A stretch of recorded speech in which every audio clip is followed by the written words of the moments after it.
Right, a little bit of a departure away from the glitching up, and I'm going to look at sort of bass synthesis in a dubstep vein.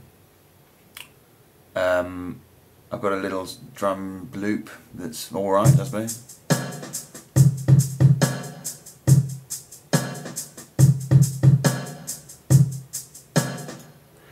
And I'm going to do a bass line.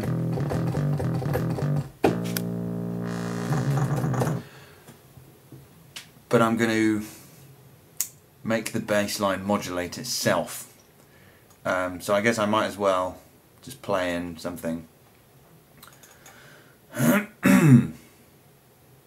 Where's my count-in? Do count-ins again. Where is it? Oh, pre-click. There we go.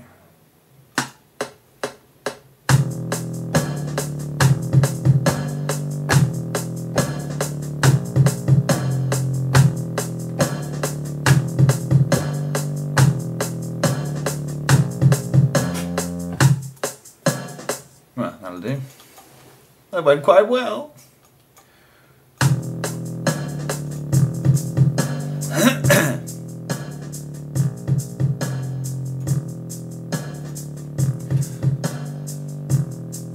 I won't bother too much with the timing as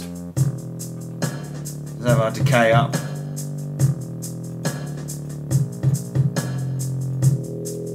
Just turn it up really loud as well. I'm sorry. I'm sorry if my recording doesn't do the sound justice. I haven't quite worked out how to do really good quality sound, so it's just the Apple mic all the way, I'm afraid, for now. But you should still be able to get the idea. Okay, so let's combine that. Let's duplicate it. Actually, no, let's not. No, we'll just use one.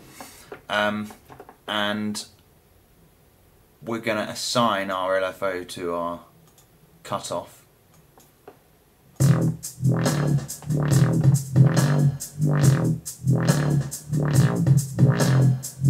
So we're nearly there already. Get another LFO, route that LFO into rotary 1, turn that up, have this LFO set to a sample and hold synced on I think about 8/4, and we're going to use that LFO to modulate the rate of this LFO and the LFO shape. Thus, so we go to rotary 1 here, LFO rate, let's have it sort of around about 110 to maybe 50. One way to find out if you want, this works for me sometimes, is if you put it to the value you want when you have it synced. So I guess, oh, hang on a minute, let's just get rid of this. If you put it to the value when it's synced that you want, so 1/16, turn that off and then hover over that 114, so that if you kind of set that at 114, it's going to be roughly that measure. If you do the same for the minimum, let's maybe have 8, that one, or maybe 4/4, and hover over that 49. So I'll set it from 49 to 1/4. And then plug this back in.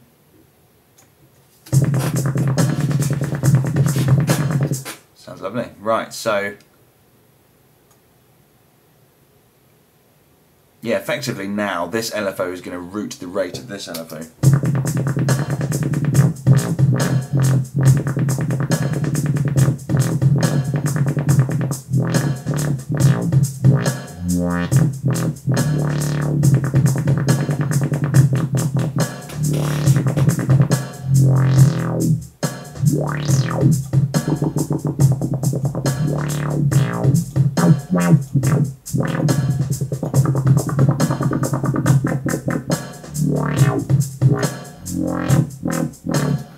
Cool, sounds alright. I'm also going to use that same LFO to modulate the wave form of this LFO. thus. LFO wave. And I only want to use the first three, this one, and this one. The triangle, the ramp up and the ramp down, blah.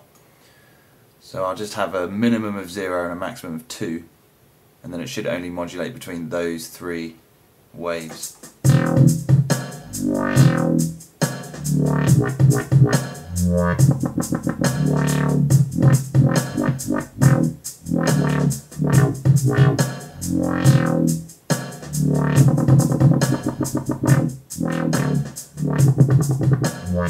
Of course, you don't strictly have to use an LFO to modulate it. You could just do it yourself in real time. I wonder if I can... oh no, what's that? Turn that off. So yes, you could just assign rotary 1 to...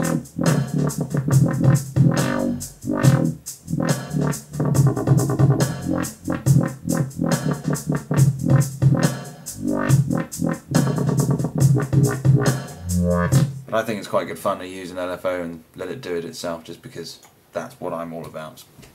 Getting it to do it for you.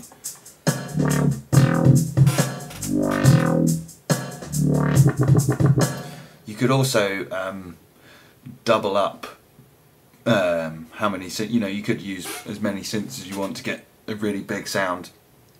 I didn't do that now because I couldn't be asked to wire them all up and assign them all. But yeah, if you did that, then you'd have to assign the same things to the same things, the things.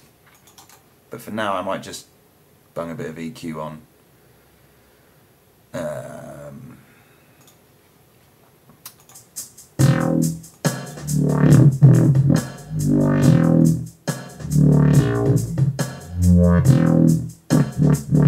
So it's doing too many slow ones, so I might just put the rate up a little bit to maybe 60, because we want it to be a bit more wobbly than...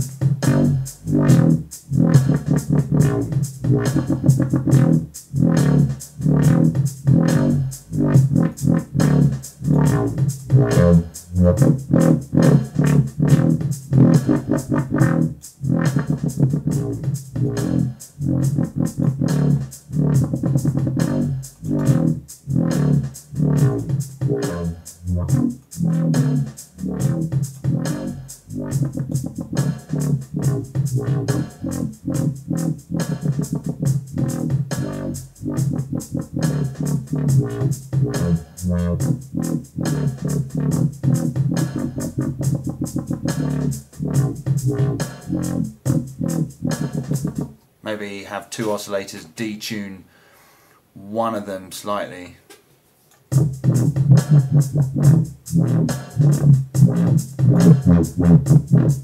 Actually, that's better than with the unison, I think. Take the unison out.